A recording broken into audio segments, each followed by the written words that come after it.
A mother goes to visit her son's apartment. Before she even reaches the front door, the neighbors are already complaining. They tell her the apartment is packed with people, and the noise is so loud it sounds like a literal circus. When she walks inside, the physical space of the apartment makes no sense. There are extra rooms that were never there before, and they are filled with total strangers. True to the neighbors' complaints, these strangers are circus performers, actively practicing their routines right in the living room. Her son is standing there, acting completely unbothered. He tells her, in a tone that leaves no room for argument, that the circus is living with them now. Instead of demanding answers, the mother just accepts it.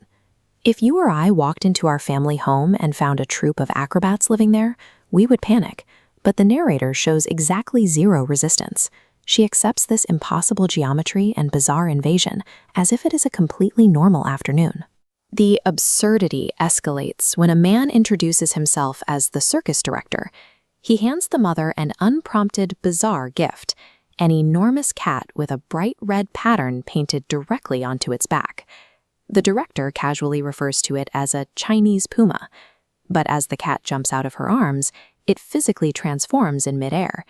By the time it hits the floor under the table, it has shapeshifted into a standard, fluffy gray Maine Coon.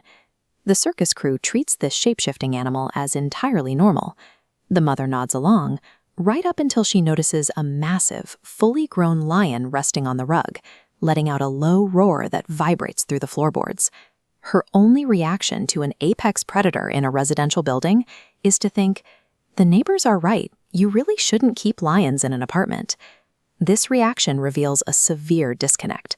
Faced with wild animals and impossible physics, her emotional responses are broken. She is staring at mortal danger and treating it like a minor zoning violation. The timeline jumps forward to the day of the big circus performance, but when the mother arrives at the venue, the atmosphere is dead. There are no ticket takers, no security guards, and the front door is simply left unlocked. She wanders through the empty building, going up flights of stairs, then down flights of stairs, caught in a disorienting maze. The path abruptly ends at a massive, heavily fortified iron vault door. Standing in front of this heavy iron wheel, her expectations fracture. She completely forgets about the circus and is gripped by the fear that this door is hiding a military stockpile, rockets, nuclear material, or chemical weapons. The quiet, confusing dream state is breaking down.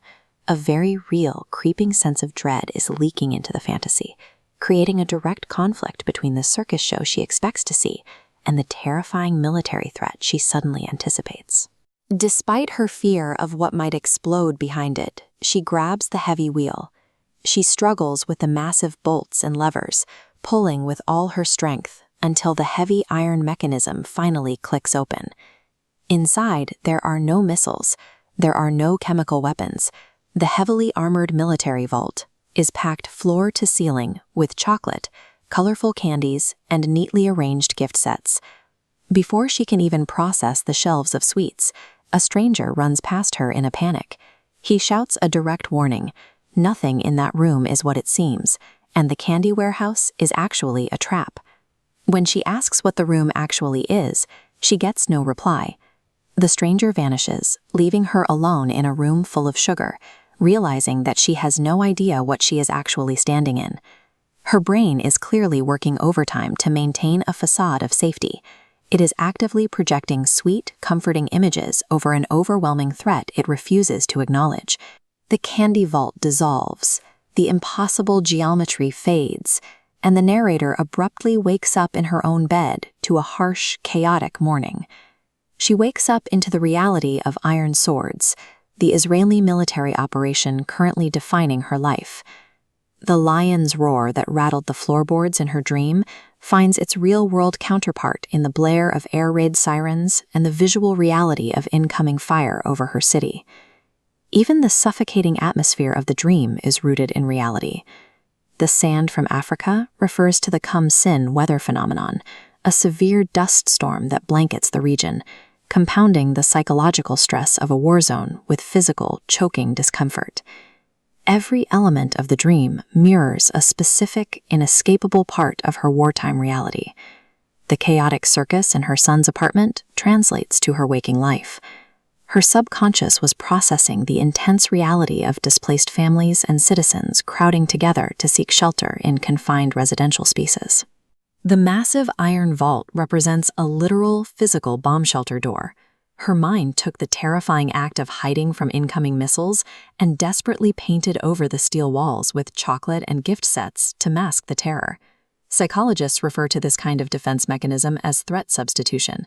When faced with an existential dread that is too massive to process, the brain intercepts the fear and replaces it with a harmless, manageable illusion to prevent total mental collapse. The human mind is incredibly resilient. When reality itself becomes an unbearable nightmare, our subconscious acts as a master illusionist, constructing absurd, temporary sanctuaries just to keep us intact.